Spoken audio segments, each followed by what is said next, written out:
From the moment they could walk, its children were taught that affection was a weakness, kindness a flaw, and love the most dangerous enemy of all. For warriors, there could be no hesitation, no divided loyalty, no trembling hands when the moment came to strike. Kalira of House Varith knew this better than anyone. She had been born into war, molded into the Dominion's sharpest blade. By the age of 20, she had led campaigns that shattered enemy fleets. At 30, her name was whispered, like a curse among rival empires. At 40, she was a general whose reputation reached the farthest corners of the galaxy. Her oath was carved not in words but in action. Never love, never falter, never bind your soul to another, for the bond will destroy you before the enemy ever can. Kalira wore her scars like armor, a jagged slash across her cheek from the duel with a Krith warlord, the pale burn on her arm from the plasma rifles of the Thal, a long, cruel mark across her side from a duel in which she had refused to yield. Each scar was a lesson, each wound proof of her strength. To her soldiers, she was the embodiment of the Dominion's creed. Ruthless, untouchable, unstoppable, and yet even the strongest warriors feel the weight of time. Though Kalira's body remained unbroken, her heart was a hollow fortress. She had no family, for she refused to claim one. She had no friends, for bonds only weakened resolve. She had only her sword, her fleet, and the iron pride of victory. That, she told herself, was enough. When humanity rose into the Dominion's path, Kalira expected little. Her intelligence reports described a species still young in the stars, wielding crude weapons and relying on fragile alliances. They were, the Dominion claimed, nothing more than an inconvenience, a fledgling race to be either broken or enslaved. But Kalira had fought too long to underestimate anyone, and when the first battles began, she saw something in the humans that defied all expectations. They were not the strongest nor the most technologically advanced. Their fleets were smaller, their weapons inferior to Dominion design. Yet in every clash, they fought like fire unleashed in a storm. They adapted, they endured. They turned desperation into strategy, chaos into victory, and above all, they fought. Not just for survival, but for each other. Kalira had seen enemies who fought for glory. She had seen armies who fought for conquest, for wealth, for gods. But the humans fought for bonds, families, friends, comrades, and they fought with a fury that shook her to her core. For the first time in decades, Kalira felt something close to respect for an enemy. It was during one such battle, fought in the wreckage of a shattered orbital station, that fate placed a single human directly in her path. He was captured alive, dragged before her bloodied but unbroken. His armor was scorched, his weapons stripped away, yet his eyes, those strangely bright, defiant eyes, met hers without fear. Kalira regarded him in silence. Most prisoners trembled before her. Some begged, others spat defiance in empty gestures of pride, but this one stood tall, even in chains. "What is your name?" she asked finally, her voice sharp, commanding. The human straightened, his lips cracked but steady. "Elias." The sound of it was simple, unremarkable, yet it lingered in her ears like an echo. Kalira told herself it was curiosity. She was studying an enemy, nothing more. But when Elias refused to look away, when he stood before her not as a victim, but as though he were her equal, something stirred inside her that had no name. It was not pity. She had never pitied a foe. It was not admiration. She respected warriors, but this feeling was different. It was softer and sharper at once, a heat. Beneath the armor she had sworn never to shed. Dominion doctrine dictated that captives be stripped of dignity and reduced to silence. Most either begged for mercy or seethed with impotent rage until their spirits cracked. To Kalira, it was a cycle as predictable as sunrise. A prisoner was a tool, nothing more. a piece of living data to be used until it was spent. But Elias was not like the others.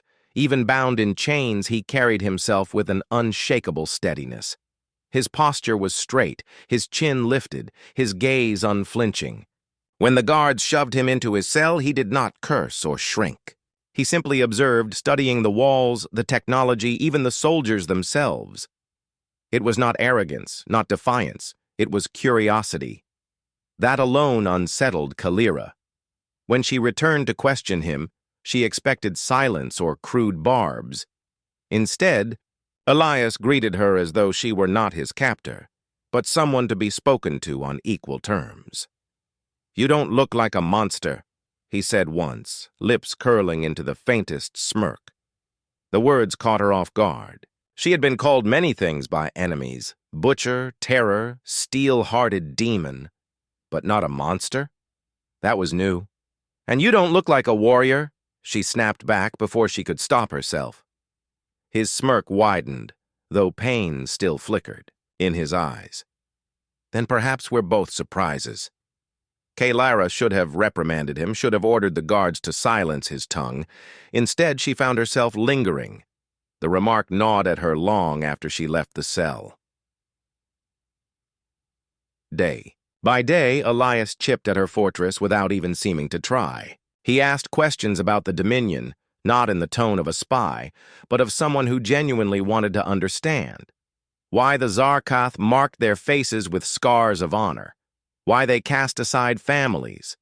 Why they scorned love as weakness. At first, Kalira deflected. She told herself that indulging him was strategy, understanding how humans thought required conversation. But soon she found her answers slipping past her lips without calculation. She admitted fragments of her past, told him about her battles, even confessed the story behind one of her scars. When Elias laughed, an unrestrained, warm sound that filled the cell like sunlight-piercing storm clouds, Kalira felt something she hadn't in decades. Not victory, not pride. Something gentler, dangerously so, and she hated that she wanted to hear it again. The danger only grew as she began to notice things about him. The way his hands, though bound, never trembled. The way his eyes softened when he spoke of his comrades. The way he endured pain without complaint, but lit up when describing his home, a planet of blue skies and oceans that stretched to infinity. Her oath echoed within her, a blade pressed against her heart. Love is weakness. Yet Elias's every word struck like a hammer against that blade, threatening to break it.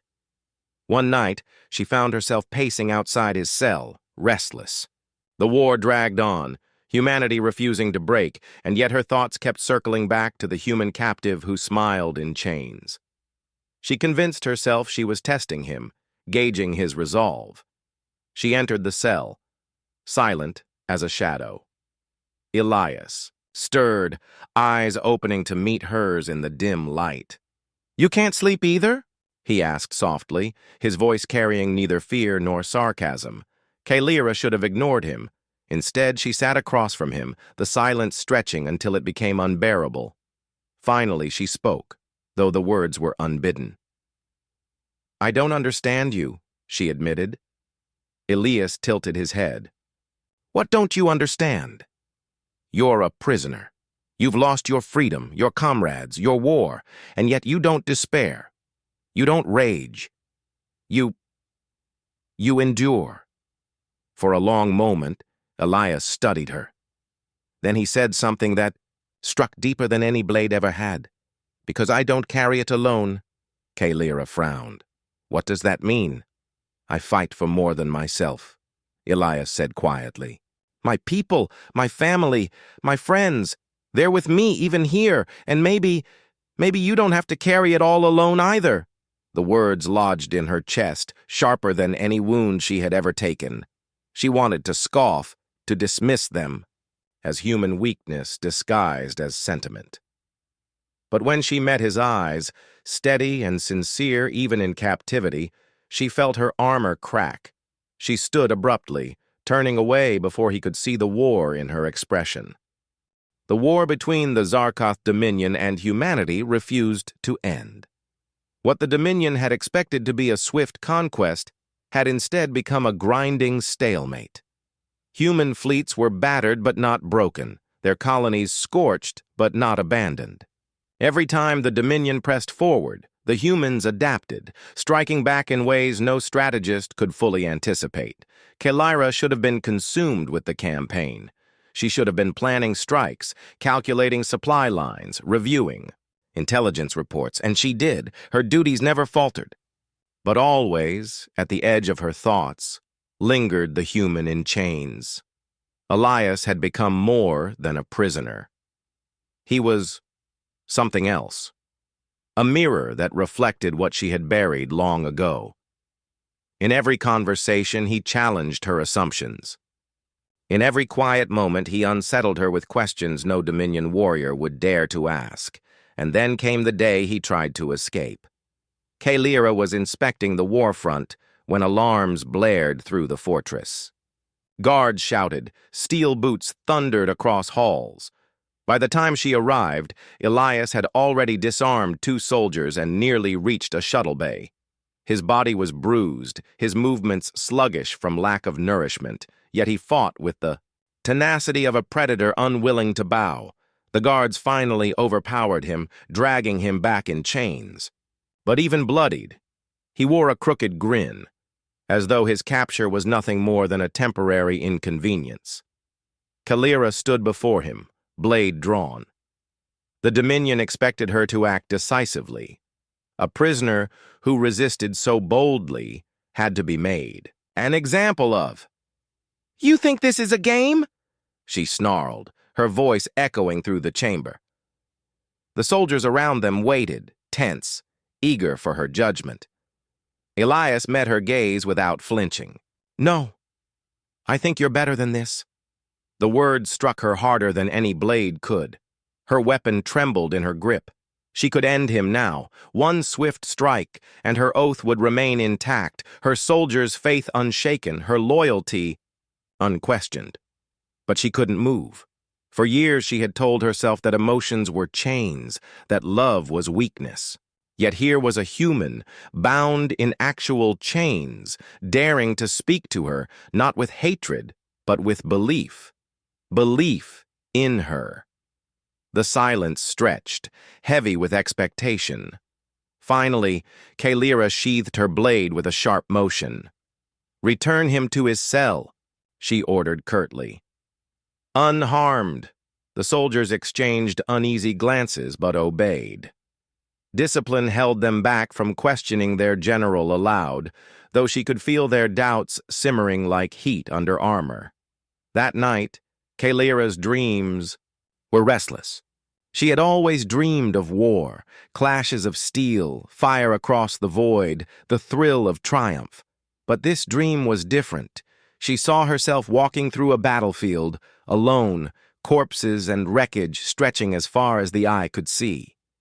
Her armor gleamed, her blade dripped with blood, but victory tasted like ash. Then through the smoke a figure appeared. Elias, unarmed, unafraid. He looked at her not as a conqueror or a monster, but as something else entirely. When she woke, her chest ached with a feeling she could not name. The following day, Elias sat in his cell, hands bound once again. But when she entered, he smiled faintly, as though their last encounter had changed nothing between them. "You should have killed me," he said matter-of-factly. Kelyra crossed her arms. "And why didn't you kill my guards?" He tilted his head.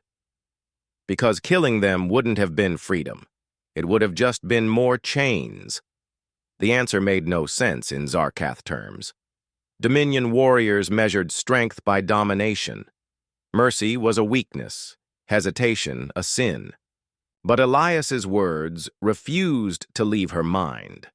More chains. That night, she sat alone in her quarters, staring at her reflection. For the first time in her long career, she questioned not her enemies, but herself. Her oath had carried her through. Battles had built her into the Dominion's perfect warrior, but now it felt like a cage, one that grew tighter with every word Elias spoke. She thought of his defiance, his refusal to be broken, and realized with something like fear that the humans' greatest strength was not their weapons or their ships. It was this stubborn refusal to surrender their hearts. And worse, she realized that his strength was seeping into her. Kaelira, the general who had sworn never to love, was beginning to see that perhaps love was not weakness at all. Perhaps it was the one weapon her people had always lacked. Whispers spread quickly through the Dominion.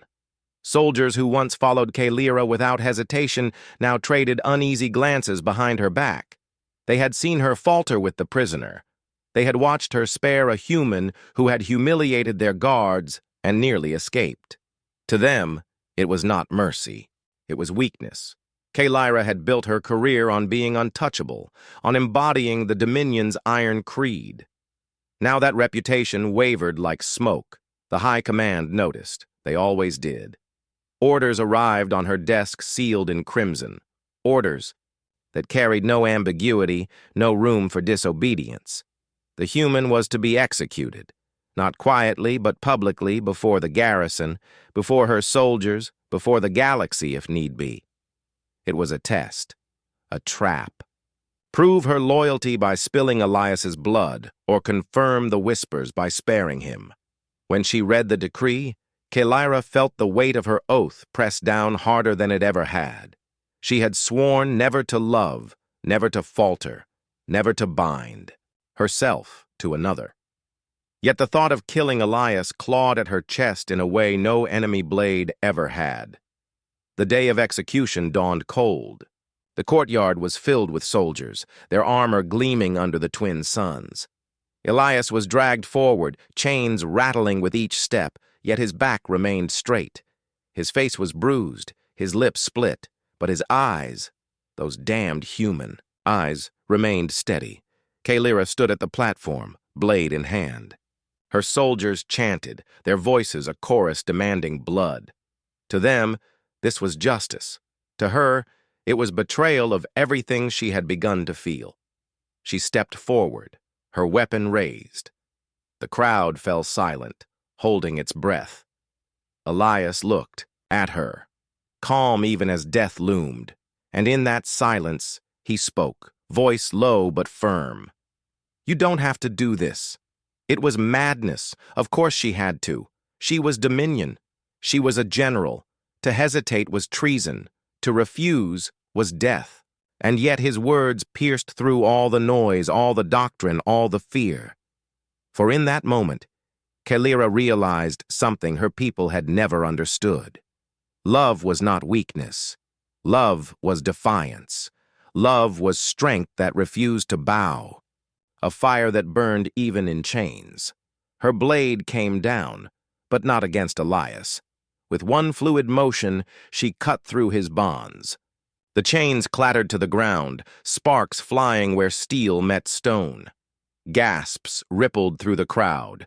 Soldiers froze in disbelief, their discipline shattering under the weight of what they had just witnessed.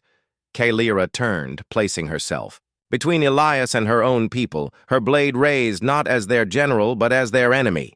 "Stand down," she commanded, her voice sharp as thunder.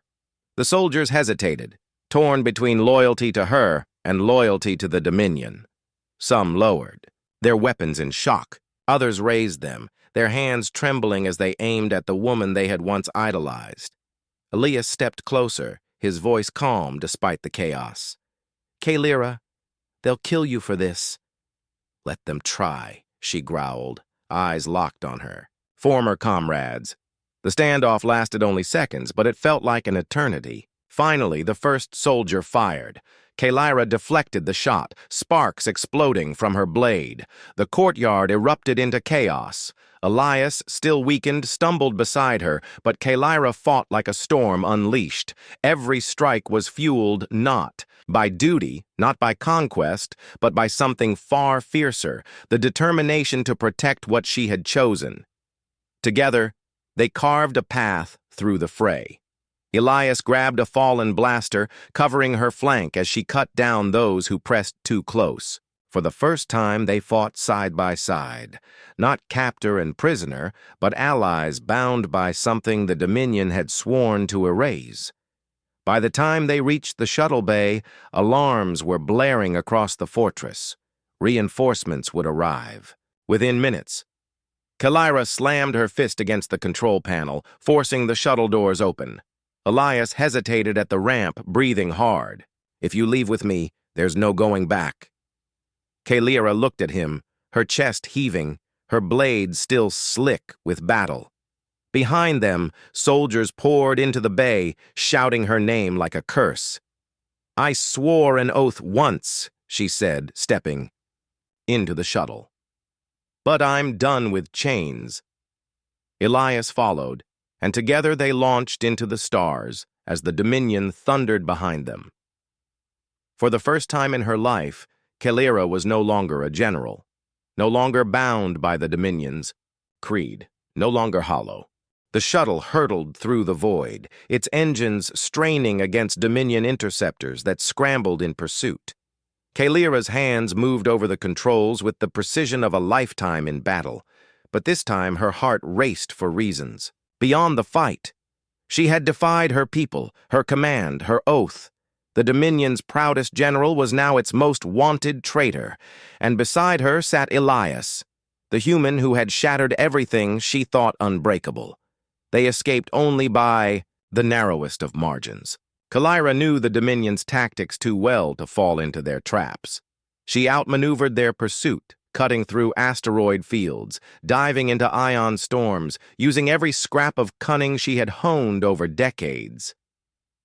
When at last the stars stretched quiet around them and the trackers fell silent, the reality of what she had done finally struck her. She had abandoned everything. Her fleet, her rank, her name. But when she turned to Elias, bruised yet steady, his eyes bright despite exhaustion, she realized she had gained something her people had never allowed her to imagine. "You're free now," she said quietly. Her voice rough, Elias gave a faint smile. "We're free," the word lodged in her chest. "We."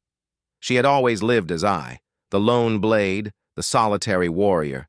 But now there was we, and it terrified her as much as it thrilled her.